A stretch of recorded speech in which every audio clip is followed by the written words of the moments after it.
Hello friends, welcome to my YouTube channel Education for Sustainable Development.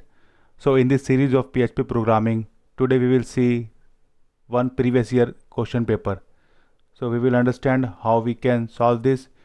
So in this series, that is basically specifically for the BSc Computer Science program and BSc Computer Science honors for Delhi University. So I have a paper, last year question paper, that we will solve. First we see the instruction. After that we will solve that paper. So let's start. So we have that paper. So you have see the paper name is the PHP programming, and it is a 2-hour paper and maximum marks is 25. And the instruction is that the section A is compulsory, and in section B we have to attempt the 3 questions, and all questions in section B carry equal marks. So let's start with the first question. So we have given the output $A equals to 100, and then we have echo plus $A, comma, then spaces, and then we have again increment the variable. So first we see the section A is of 10 marks and all questions are compulsory, and in section B we have 1, 2, 3, 4 questions, and out of 4 we have to do the 3 questions. So let's move again to the first question. So all the parts are compulsory in that question. Part A. So we have a variable, and first we have to print. First we have to increment operator, pre-increment operator, then we have the post-increment operator. So I have already solved this paper, so let's see. So that is the paper. So if you run this, so the output would be like the variable value is 100, then we have first increment it, so it will after incremented value is 101, and again we have incremented it, but in this case the increment is after the execution of that statement. So we will see the output would be 101 and 101. Let's run this code.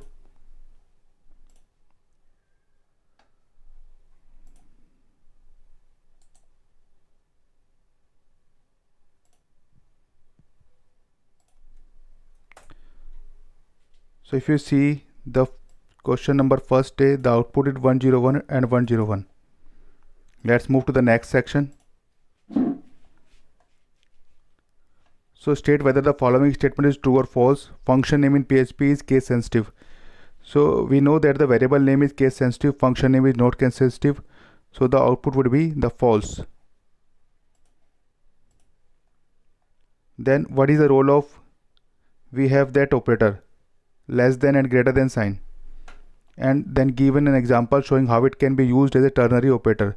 So that is for the not equal to operator. So whenever we have two variables and we want to check not equals to, so in that case we will use this operator.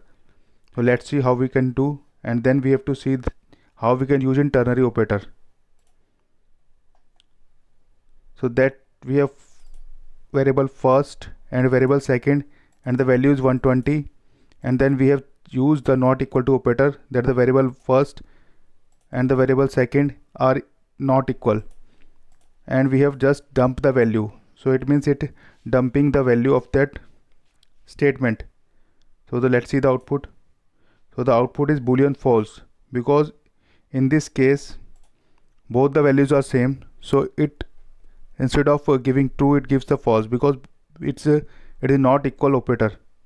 And then how we can use it ternary, with ternary operator. So we have given this first and second. First is not equal to second, then we will print equals, otherwise we will print false. So in this case we will see, so that will print false.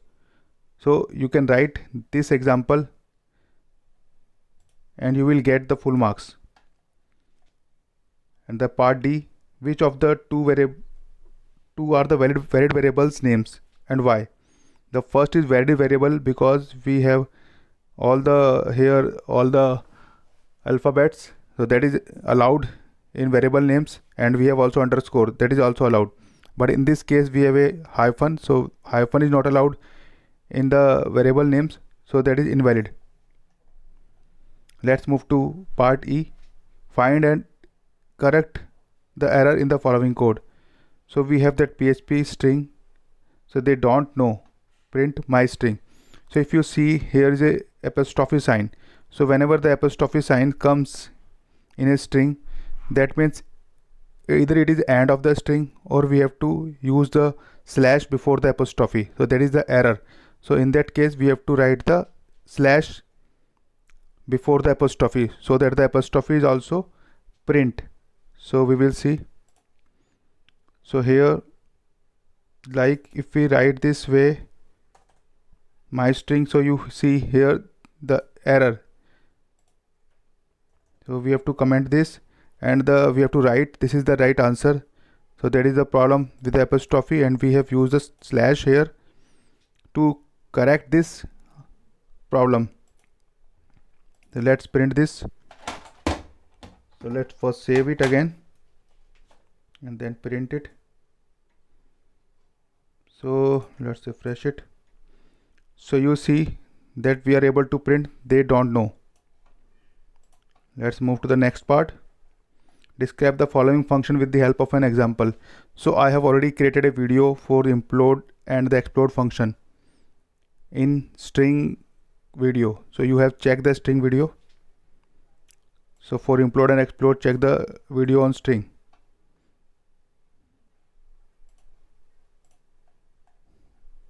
Now we have to create a associative array for the following data. So let's see the output. So for associative array, we have this 1 is key and the value is 1, 2 is key, value is 2. So we have to use that operator for assigning the value to a key, and here I have used the array function, and we will store this in counting because it is a counting. So the variable name should be standard variable name so that everyone understand your code easily. Then I have printed, I have used the print underscore r function for printing this. So let's see the output. So here this is the output. So that is what the question required. Now let's move to the section B. Here the given in the inbuilt functions names too. So we have sort a numeric array, reverse sort a numeric array, sort an associative array based on the key. So all these sort an associative array based on the values. So I have already covered all these things in my video on arrays. So you can check that video and you can easily able to find all the functions name and able to do that questions very easily. Let's move to the next part. Write a PHP code to find and replace all the occurrences of this. So again, you can easily look at my video on string. Let's move to the next part. Describe the working of the following code. So I will take this question later. Let's move to the third part. So what is a query string? And explain with an example. So if you see the query string, we have already used this in our previous lectures whenever we use the get and the post form methods. So basically, whenever we have to send the information across web pages, so this information could be sent by appending the and sign between the parameters, and we will use either the get request or the post request. So whenever we have a URL, and in that URL we have to send the information to some page, so we use that get request, and so sometimes you want the parameters to be sent in body, so in that case we use the post request. So query string is that string that would be created when we append all the parameters by using the AND operator. So that is a query string. So for further references you can check that link. Let's move to the next question. What is session? Write a code snip to start a session and create a session variable. So we haven't covered the session, so I am explaining the session here. So basically, whenever we have to store some data. Suppose I have moved to some web page and then choose something, and after that I have quit that web page and again open that web page. So in that case we have some data specific to a user, so we have to store that data in sessions. So we have to store a unique session ID for every user, so that is a session. It means we have to persist the data between the between the page request. For that we have used the sessions. So we have also used the cookies for the same purpose, but sessions are stores on the server side, but the cookies are stores in our browser side. That is the difference between the session and the cookie. So let's see the other part. So write a code snip to start a session and create a session variable. So that is the code snip we have. So we have to first write the session start, then we have to check whether the session, so we have store a variable count here. So if the count is not met, is set is 0. So in that case we have set it to 0. If it is found, then we just increment it. So this way we can say that whenever we have to create a variable for the session, so first we have to start a session and then we can put the variable in session and then extract the variable from the sessions.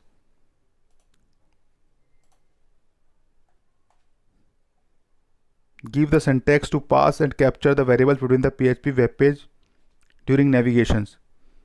So we have already done this, that we have to, whenever we have to navigate among the web pages, then we could do it using the post method or the get method. So let's see. So for that we have to use either the sessions, cookies, get, post.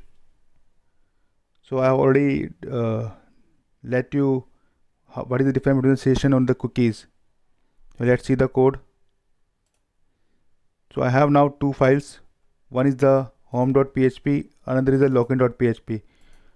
So what I want to achieve, let's open the home file.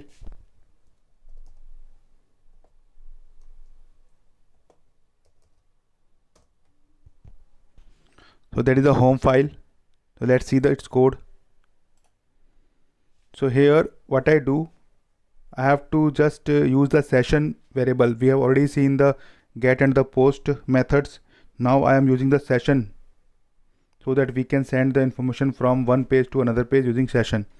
So what we have to do, first we have to start a session. So I have started a session and then I have used this global variable and enter the key welcome, and its value is welcome to abc.com, and I want this value to be shown to another page. It means I want to pass that value welcome key to another page. So what I do, I have just created a form and its action is login.php and its method is post.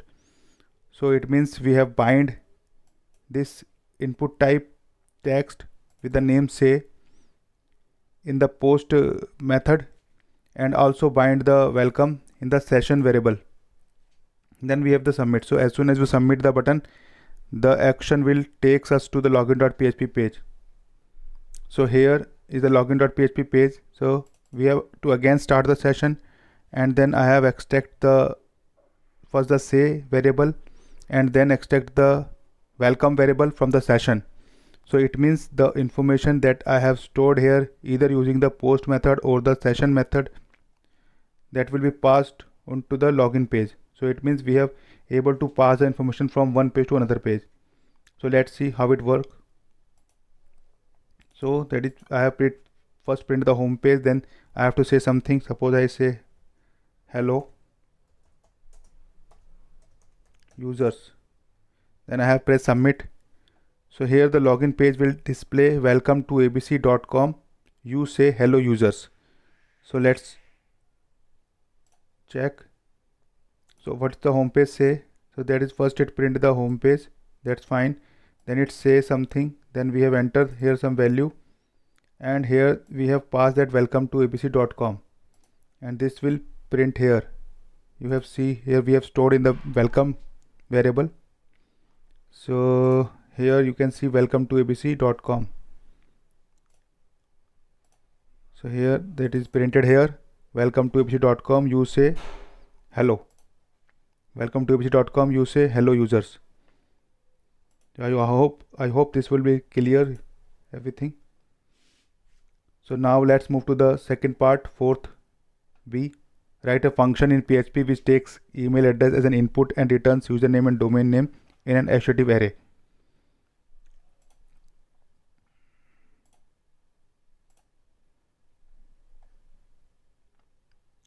So here we have to create a function, and in that function we have to pass a email. So I have write a function extract info and then we pass a email, and in that I have used the explode method. So I have to break the email on the basis of @. So here we have used that function. So I have passed user123@gmail.com. So when this calls a function, then this function call this function, and here the email will pass to that parameter, and here then it will call the explode method, and the printer return a associative array. So let's see the output. So here you can see the output is 4b associative array, and at 0th element we have user123, and the first element at the first value we have the gmail.com.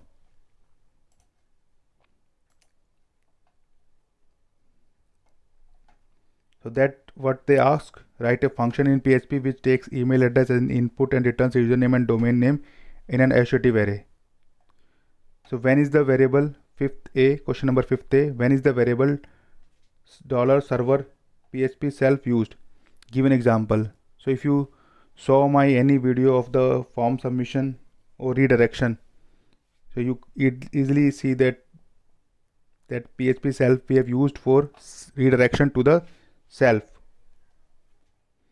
Then certain characters are varied in a string but are interpreted as a control character when the inserted in a database and throw an error. Suggest the method to handle this.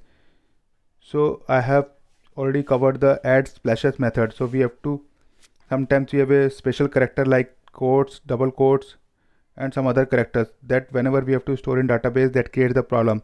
So in that case we have to use the slashes before that. So for that we have to use the add splashes method and remove splashes method.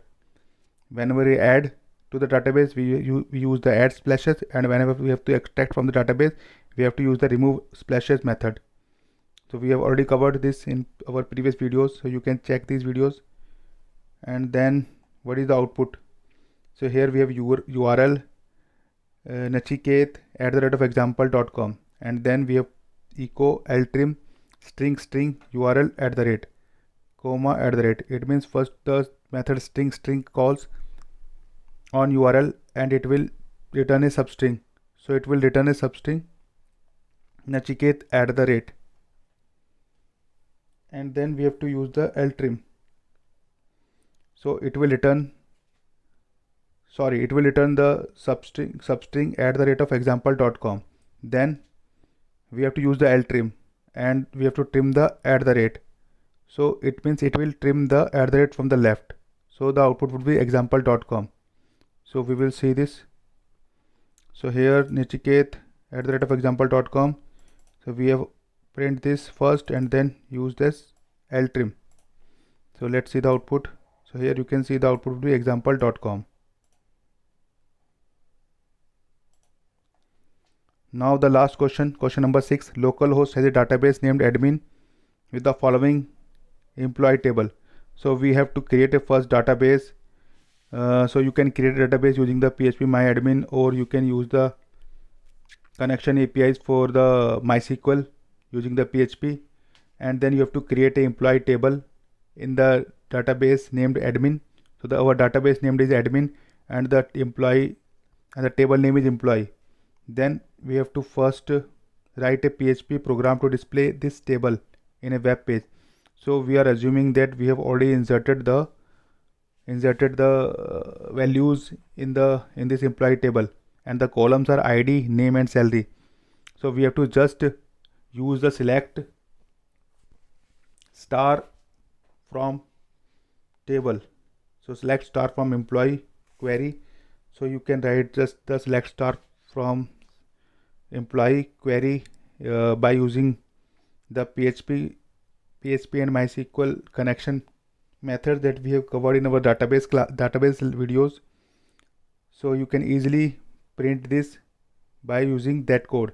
So I want you to look at these videos for this question. That is very easy question.